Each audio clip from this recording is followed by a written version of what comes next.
Okay, so magandang hapon sa inyong lahat. Bago tayo magsimula ay tatanong ko muna kung kayo ba'y nakatapos na sa Unit 4 or magsisimula pa lang tayo sa Unit 4 o 5? Saan na tayo? Saan tayo natapos?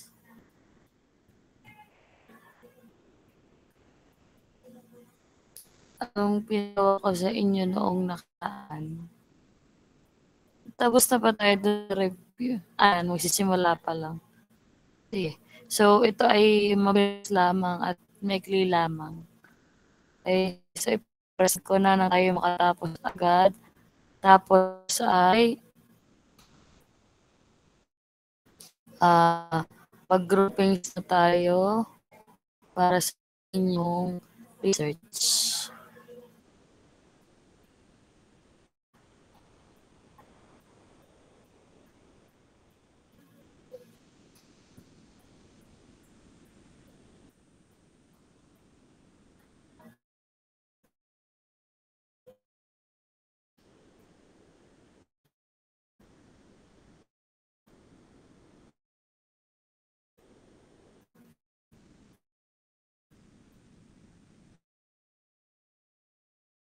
Okay, so magandang hapon sa inyong lahat. Tada ko na sa need view sa mga kaalaman sa panliksik. So, ang nakalagay na diyan ay review. Ibig tayo ay babalik-aral lamang sa kung ano ang pananaliksik at ano ang dapat gawin bago manaliksik at ang mga layunin ng mananaliksik o ng pananaliksik. Okay?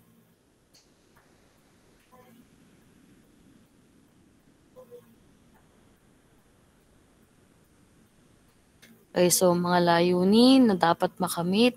Una ay naliliwanag ng mga batayan ng pananaliksik.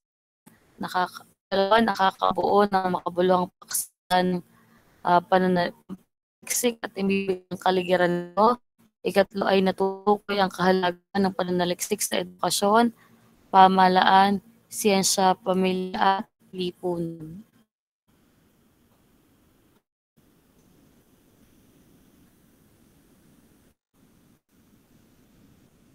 Okay, so mga batayang kaalaman pananaliksik.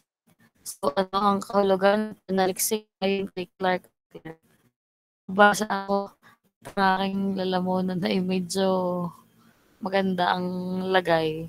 Kaya hindi ako masyadong maglakas din ng boses at magsalita. Pakibasa ako. Babasahin lamang. Yes, Aya. Ayon kay Clark at Clark 2005, ang pananaliksik ay isang maingat, sistematiko at objetibong imbestigasyon na isinasagawa upang makakuha ng balidong katotohanan, makabuo ng konklusyon at makalikha ng mga simulaing kaugnay ng mga inilahad na suliranin batay sa iba't ibang larangan o disiplina. Okay. So, ayon diyan kay Clark at Clark, ang pananaliksik ay maingat, masistematiko at objetibong investigasyon. Okay? So, kailangan maging maingat sa pananaliksik nang sa gayon ay di makahikayat tayo ng mga mambabasa at hindi maling impormasyon ang mailagay natin sa ating papel pananaliksik. Okay? Ibig sabihin, hindi basta tayo makakuha ng datos o impormasyon sa kung tayo ng masusing pag-unawa sa mga nakita nating impormasyon. Sunod ay masistematiko. Ibig sabihin ay may sinusunod tayong mga hakbang ng pananaliksik. Alam natin yung una, ikalawa, ikatlo at huling proseso sa paggawa ng isang pananaliksik. Hindi tayo dapat magbibigay ng konklusyon hangga't halimbawa hindi pa tayo nakakagawa ng mga pagkuha ng datos o pagsasagawa ng mga survey. At ito ay objetibong investigasyon. So meron tayong layunin at gustong makamit kaya tayo ay nananaliksik. Gusto nating magbigay ng solusyon sa isang problema. At kapag naisagawa na natin yung mga hakbang na yan, ay makakakuha tayo ng mga balidong katotohanan. At di doon nakapangalap na ng lahat ng kailangan ng impormasyon, makakagawa na ng konklusyon, at may bibigay na ang karampatang solusyon sa isang problema. Okay? So ano naman ang pananaliksik ayon kay Nuncio? Pakibasa ulit. Ano ang pananaliksik ayon kay Nuncio? Babasahin lamang. Yes, Claire Ann. Ayon naman kay Nuncio et al. 2013, ang pananaliksik ay isang lohikal na proseso ng paghahanap ng objetibong sagot sa mga katanungan ng mananaliksik na nakabatay sa suliranin at metodo ng pag-aaral tungo sa produksyon ng maraming kaalaman at kasanayan upang makatugon sa pangangailangan ng tao at ng lipunan. Okay. So, yung mga pakuluan ni Clark at ni Nuncio ay pareho lamang din ng naibatid. No? Magkaiba lamang ng ginamit. So, ang tanda na lang natin dito kay Nuncio, ay kaya tagagawa ng mga pananaliksik ay para matugunan ang pangangailangan nating mga tao at ang ating lipunan. Okay? Kaya nananaliksik ay naghahanap ng kasagutan, ng katotohanan, at bago mong gawin ang bagay na yun, ay di sumunod ka muna sa isang lokal na proseso.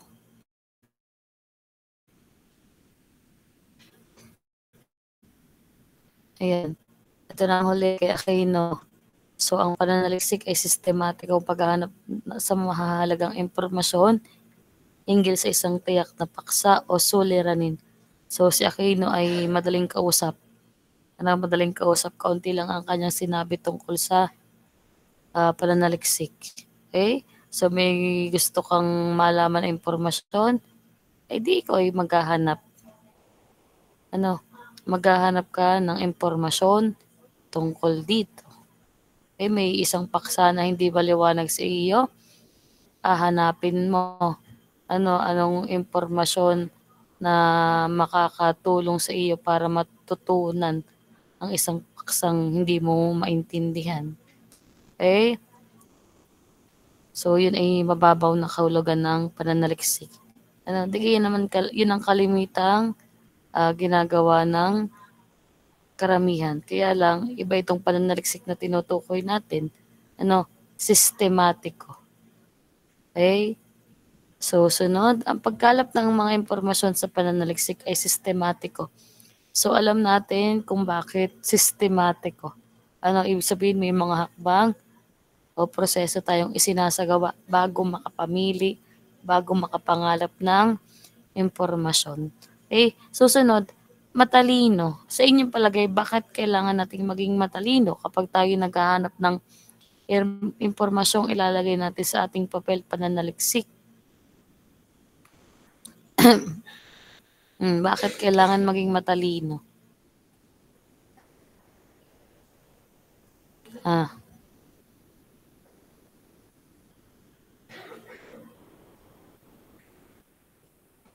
Bakit maging matalino? Isip mo na ako mo na iuubo.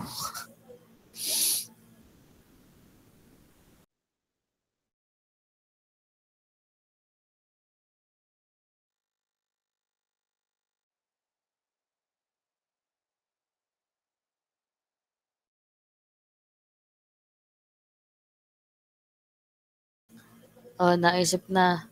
Bakit kailangan maging matalino sa pananaliksik? Sa pagkalap ng impormasyon. Yes, Bea. Ma'am, kailangan pong maging matalino sa pananaliksik dahil po napakabusising proseso po nito o pag-aaral. Kaya po sa bawat hakbang at proseso nating gagawin, kailangan pong maging matalino ng isang mananaliksik. Okay. Sige, iba pa. Ulitin ko ay nakalagay sa nasa pagkalap ng impormasyon. Bakit kailangan maging matalino? Thank you, Bea. Yes, Carl. Dahil hindi po lahat ng impormasyong maaari natin makuha ay mapagkakatiwalaan. Ayan. Kasi nagkalat ang mga fake news. Hindi naman lahat iyon ay mapagkakatiwalaan. Halimbawa, kanina, nakita mo na may nag-post kang friend na namatay na si Jacqueline Jose. Ikaw ka naman agad ay maniniwala. Unless ang nag-post ay halimbawa ay yung mga GMA, yung mga ABS-CBN. Sige nga, kunyari, kaibigan mo lang ang nag-post na patay na si Jacqueline Jose. Ikaw ay maniniwala agad. Patingin niya ako ng reaksyon, thumbs up or thumbs down. Kung iyong kaibigan laang ang nagsabi, hindi ka naman agad maniniwala. Okay? Kasi sa iyong isipan, nandoon na yung kapag itong mga ABS-CBN, GMA o kapamilya ni Jacqueline Jose nagsabi na namatay na, saka pa ako maniniwala. So, ipagiging matalino. So, ganun din sa inyong pananaliksik na gagawin. Ibig sabihin, kailangan mo munang usisain, sino ka namang nagsulat na re? Sino ka namang nagsabi na re? Ano ka namang website aring pinagkuhanan ko? Okay? Sunod ay ethical. Bakit kailangan maging ethical?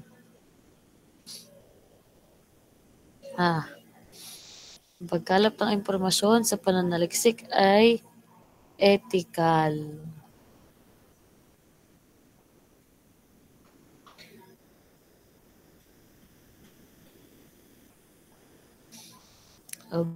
Bakit kailangan ethical tayo? Ibig sabihin, ano yon? Ano ibig sabihin ng pagiging ethical sa pananaliksik?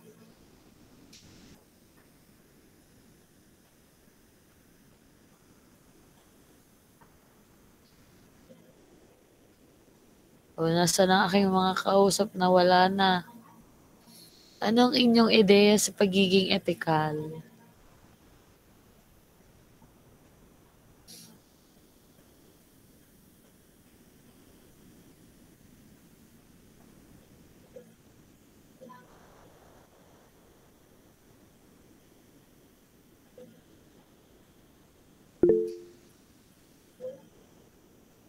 Yes, Bea.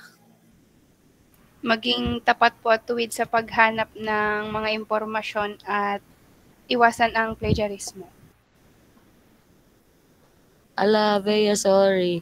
Hindi ko alam kung mahina ang internet ko o ang iyong internet ang mahina. Hindi ko naintindihan ang iyong sinabi. Ano yan? Bakit kailangan okay na maging po. ethical? Dinig na po ba?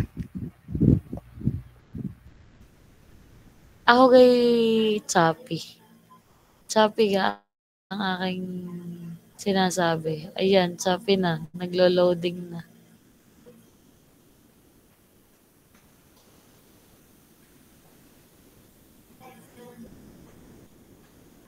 Ayan. Nag-loading. So, feeling ko'y ako'y Chappy. Pero malinaw na ngayon. Malinaw na ang aking sinasabi. Okay na. Sige, Bea, ulitin mo. Baka maririnig ko na ng ayos. Ma'am, ang pagiging... Okay na po ba? Ang pagiging ethical po sa pagkalap ng impormasyon ay ang pagiging matuwid at tapat po sa paghanap or sa pananaliksik at ang pag-iwas sa plagiarismo. Ayan. Ibig sabihin, maging tapat ka. Kailangan ang iyong ilalagay sa iyong papel, ay di mga pawang katotohanan lamang o kaya naman ay hindi ka nangunguha o kumokopya ng gawa ng iba na hindi mo naman inilalagay kung saan mo kinuha ang impormasyon na ito. Okay? So, yun ang pagiging ethical.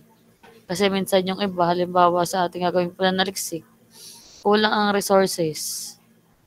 Ang gagawin, mamaya, magagawa na lang ng kanila at kung anong website ang ikaka-paste doon sa bibliography. So, hindi din pagiging ethical. Na pag nagkulang, ay di, sige, tayo na ang gagawa at hindi naman yan makikita ng ma'am. Sunod.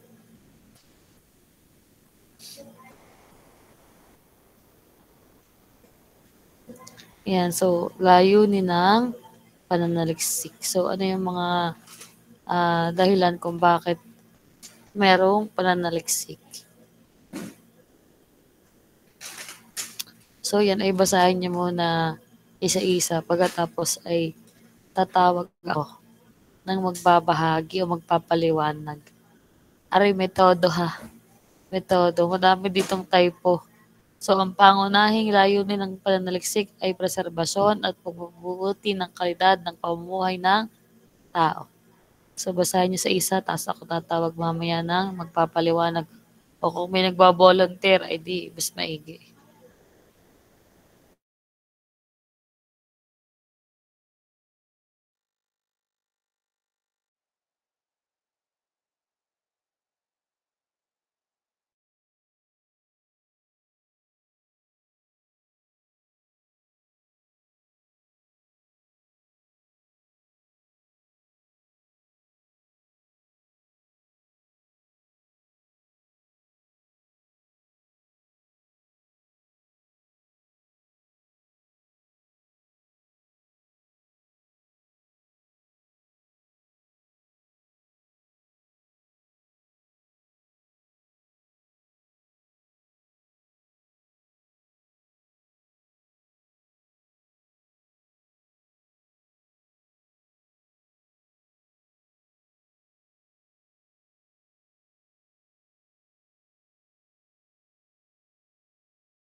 Okay, so number 1, ano yung unang layunin? Basa at iyong ipaliwanag. Sige, ako'y tatawag na laang.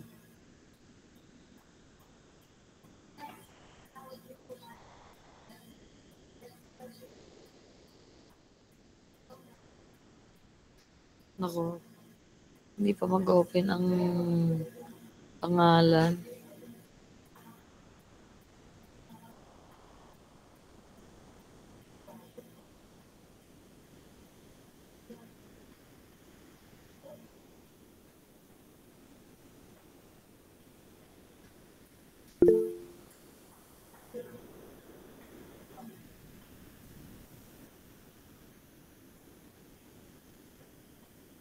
Yes, si Bea nakataas. Yes, Bea. Number 1 po, upang makadiskubre ng bagong kaalaman hinggil sa mga batid ng phenomena.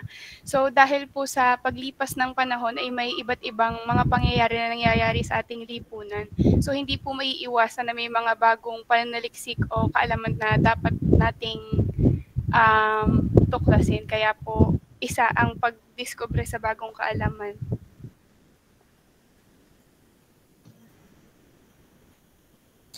Okay, sige. So, thank you, Bea. So madaling sabi, kaya tayo nananaliksik, para makadiskubre ng panibagong kaalaman. Kahit may mga alam na tayo sa isang bagay, o sa isang sitwasyon. Kasi baka may iba pang perspektibo na hindi natin nakikita o may mga impormasyon pa tayong hindi nalalaman. Okay, number 2, Angelica Fragosa. Angelica, pakibasa at ano yung maikling paliwanag. Upang makakita ng sagot sa mga suliraning hindi pa ganap na nalulutas ng mga umiiral na metodo at impormasyon. Dahil po sa paglipas ng panahon, marami po mga suliranin ang mga hindi pa po nalulutas. Kaya po sa pamamagitan ng pananaliksik, parang sa pananaliksik po na nakapagbibigay po ito ng mga solusyon or mga posibleng hakbang na dapat gawin sa paglutas po ng mga bagong suliranin. Okay. Ano sa madaling sabi ay makapagbigay sagot sa mga suliraning hindi pa nalulutas. Ano, so, nung unang panahon, hindi agad nila mabigyan ng solusyon. Halimbawa, ang maayos na kalakalan. Ano, paano nila may iwasan ang paglakad lamang o paglalakbay. Ano, hanggang sa panahon ngayon, ay di iba't ibang modernong sasakyan ang naiimbento. Ano, na mas napapadali ang buhay ng mga tao. Ano, so yung mga sasakyan na yan, mga bagay-bagay na umuusbong, ayan ay dumaan sa pag-aaral. Okay, number 3. Ivy Rose. Mapagbuti ang mga ma'am, marinig po. Okay. Mapagbuti ang mga umiiral na teknik at makadevelop ng bagong instrumento o produkto. Sa pamamagitan po ng pananaliksik, yung mga nag-e-exist na po na mga teknik na po para po makasolusyon po ng mga problema is sa pamamagitan po ng pananaliksik, mapapagbuti po nila to para po bang nakakapag-isip po sila ng bago para mas masolusyonan pa po yung iba pong mga problema. Okay, so thank you.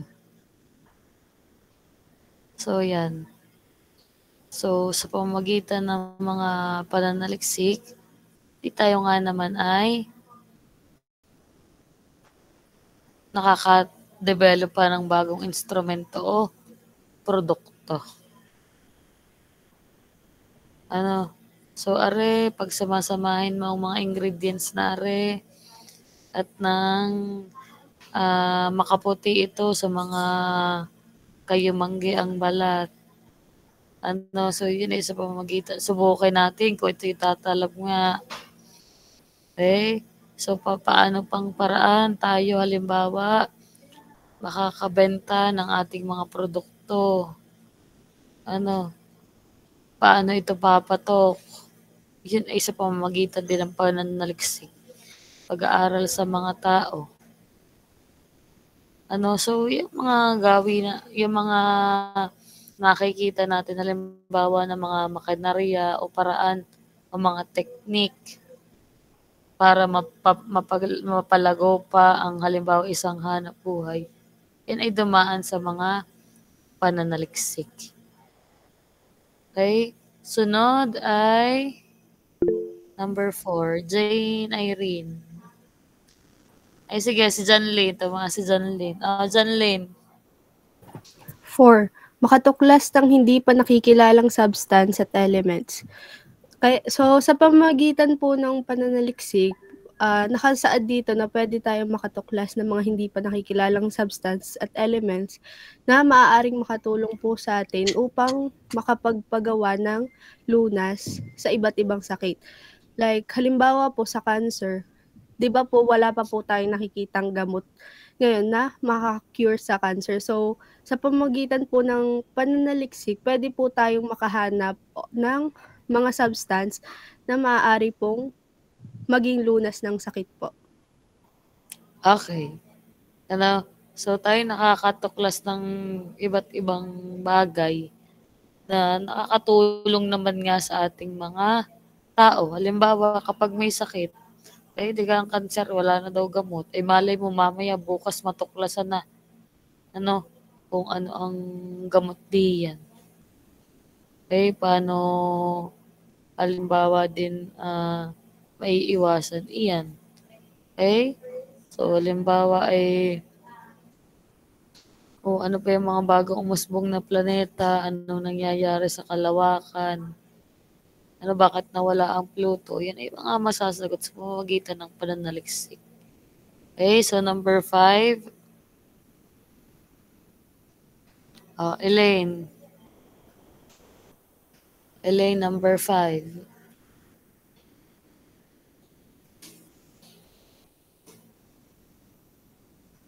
Ay, nasa na si Elaine? Elaine Flores. Para malinaw. Flores. Wala yata si Elaine.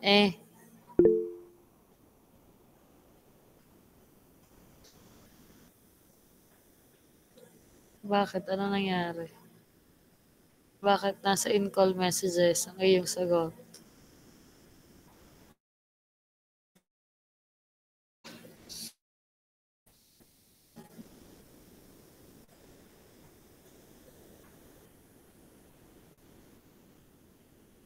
Nasa sagot. Wait lang.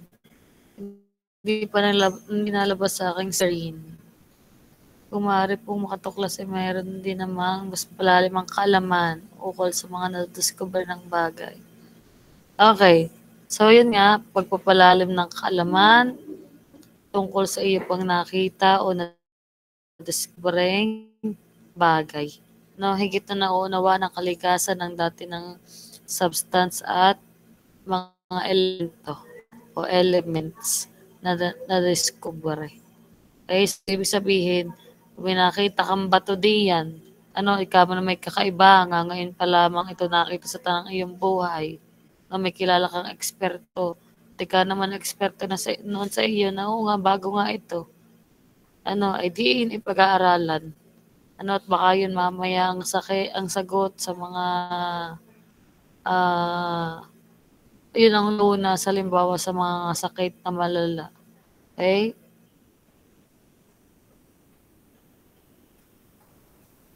Okay, next. Yan, makalikha ng mga batayan na nagpapasya sa kalakalan, industriya, edukasyon, pamahalaan at iba pang larangan. Okay, so sa pamamagitan ng pananaliksik, natutulungan halimbawa ang ating pamahalaan na magdesisyon tungkol sa mga problemang kinaharap ng ating lipunan. Halimbawa yung mga nagse-census. So doon sa census ay pinag-aaralan, gumagawa ng survey kung ano yung nagiging problema, halimbawa ng isang pamayanan. At doon magpapasya halimbawa ang ating pamahalaan na ang mga tao din ay bibigyan ng mga pabahay, ganyan pala ang sitwasyon. Ang mga tao din ibibigyan ng 5,000 allowance buwan-buwan at ganyan pala ang kanilang sitwasyon. Okay? So mga tao din ipadadala ng tulong at ganyan pala ang kanilang sitwasyon. So yung mga census, halimbawa mga interview na galing sa pamahalaan, yun ay pananaliksik o pag-tungkol sa atin ng matugunan ng pamahalaan ng ating pangangailangan. So, kunyari sa edukasyon, inaaral kung hanggang saan ang intelligence quotient natin, halimbawa pagdating sa English, pagdating sa matematika. So, pag kunyari mababa yun, mag-iisip ng pamahalaan, magpapasya. Paano ka? Matutulungan pa ang mga ari. Ano pang pwedeng gawin? Mananaliksik. Okay, sunod ay masatisfy ang kuryosidad ng mananaliksik. Paano masasatisfy? hindi pagbigyan ng kasagutan ang iyong katanungan o bigyan ng solusyon ng isang suliranin. Okay? Kung sunod ay mapalawak o ma-verify ang umiiral na kaalaman. Na ibig sabihin, gusto mo lamang ng kasiguraduhan pagdating sa impormasyon ay natuklasan o natutunan. No, halimbawa ko, nagtanong sa pare, sabi niya, oo, nakakaputi yung sabihin. Ano parang hindi pa sapat sa iyo yung gagawin mo is tanong-tanong ka ulit din sa gumagamit ng sabon. Maganda sabon na yan, nakakaputi ka yan. Hindi, oo nga daw. Ibig sabihin mo, hindi magaling. Magaling ko. Okay? So, napapalawak o nabe-verify ang umiiral na kaalaman. So, ibig sabihin, ikaw ang naghahanap ng isang impormasyon. Pagkos, naghahanap ka pa ng kaparehong impormasyon nang sa gayon ay iyong mapagtanto kung parehong iyong nakahanap. Ko, sa pananaliksik naman, hindi lamang ang pagbabasihan ng isang impormasyon ng iba na yung kanilang impormasyon na sinasabi ay tama sa isa't isa. Okay? Dati upang mapagdad ng sariling alaman, siyempre, naghahanap ng datos, nagbabasa, nalalagdagan ang ating kaalaman. So, dahil upang mabatid ang mabatid ang kaalaman ng mga mag-aaral sa isang particular na bagay. Ibig sabihin, hanggang saan ba ang inyong kaalaman o kaunawaan tungkol sa paksang inyong pananaliksik? Unawaan mo ba? May kaugnayan ba yung nakita mong datos o wala sa iyong aksa?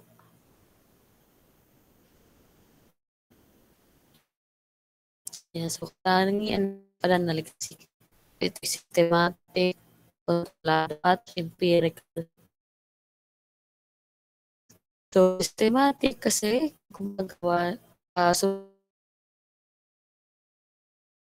o mga paraan kung paano ang isang pananaliksik isinagawa o ang paggawa ng iyang pananaliksik. Okay? So, kontrolado, ibig sabihin, alam mo yung limitasyon o limitado lang ang iyong ginawa at hindi pa ang iyong ginagawa variable. No, empirical, ibig sabihin ito ay bumabase sa malubhang pag-aaral o katotohanan.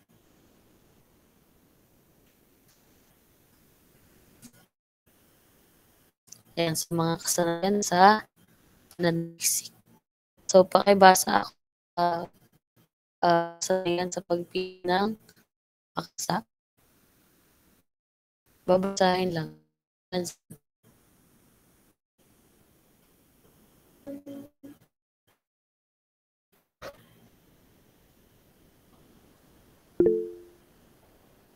Tayo muna, wala internet.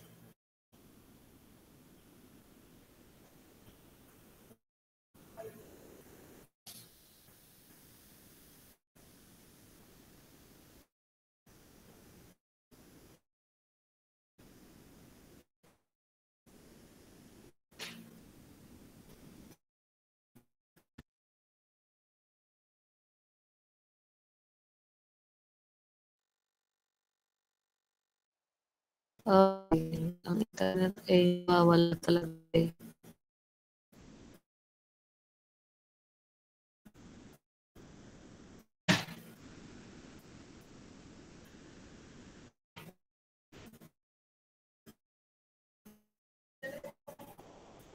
Oh no.